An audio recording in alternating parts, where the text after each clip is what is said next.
இன்னைக்கு மனிதர்கள் எல்லாம் உயிர் வாழ்வதற்கு காரணம் என்றால் தாய், அம்மா, பாசம், நேசம். இன்னைக்கு தாய் இல்லைன்னா நானும் இல்ல, இங்க இருக்கிறவங்க யாருமே இல்ல. சமூக வலைதளங்களுக்கு செல்லும் பொழுது அம்மாவை பற்றி ஒரு கவிதை ஒரு மகன் எழுதுகிறார்.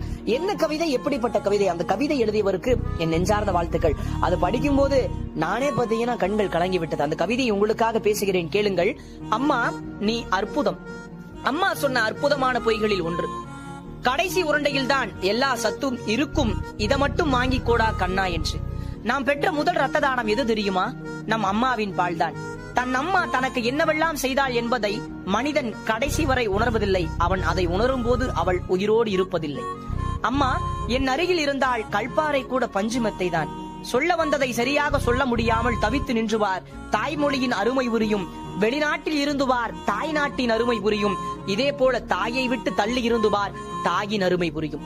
என் முகம் பார்க்கும் முன்பே, என் குரல் கேட்கும் முன்பே, என் குணம் அறியும் முன்பே என்னை நேசித்த ஒரே மனித இதயம் என் அம்மா மட்டும்தான். ஒரு அம்மாவின் இறுதி ஆசை என்ன தெரியுமா? என் கல்லறையின் மீது உன் பெயரை எழுதி வை, உன்னை நினைப்பதற்கல்ல, அங்கும் உன்னை சுமப்பதற்கு. என்னை நடக்க வைத்து பார்க்க வேண்டும் என்ற ஆசையை விட நான் விழுந்துவிடக் கூடாது என்ற கவலையில் தான் இருந்தது என் அம்மாவின் கவனம். நான் ஒரு முறை அம்மா என்று அழைப்பதற்காக பிரசவ நேரத்தில் 1000 முறை அம்மா அம்மா என்று கதறியவள் தான் என் அம்மா. குழந்தைகளின் பல்வேறு அழுகைகளின் அர்த்தம் புரிந்த ஒரே டிக்ஷனரி புக் அம்மா மட்டும்தான். தாய்மையின் வழி என்னவென்று எனக்கு தெரியும். அதனால் தான் அன்று அம்மாவுடன் சேர்ந்து நானும் அழுதேன் இறக்கையில். தேங்காய் திருகும் போது அம்மாவிடம் திட்டு வாங்கி கொண்டே சாப்பிடும் சுகமே தனி. அம்மா அப்பா ஆடம்பரமாய் கட்டி கொடுத்த வீட்டை விட உன் ஆடையில் கட்டி தந்த அந்த தொட்டில் வீடுதான் பெரும் நிம்மதியை தந்தது.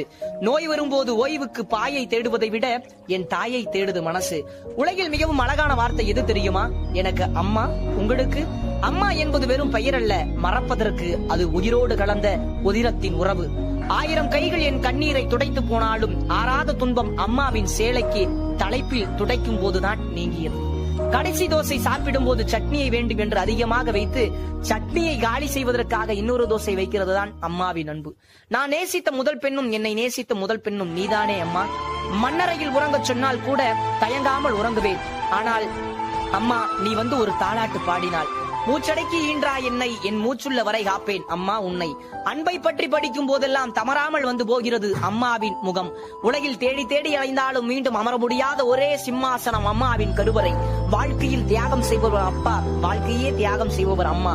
அம்மா அன்று நம் தொப்புள் கொடியை அறுத்து நம் உறவை பிரிக்கல, அது நம் பாசத்தின் தொடக்கத்துக்கு வெட்டப்பட்ட திறப்பு விழா ரிப்பன். உணவு என்பது மருந்து, ஆடை என்பது மானம், பணம் என்பது தேவை, ஆங்கிலம் என்பது மொழி, தமிழ் என்பது உயிர், அம்மா என்பது பாசம். நிச்சயம் இந்த கவிதை உங்களுக்கு பிடிச்சிருந்தா உலகம் வாழ்ந்து கொண்டிருக்கோம் எல்லாருக்குமே அனுப்புங்க. மீண்டும்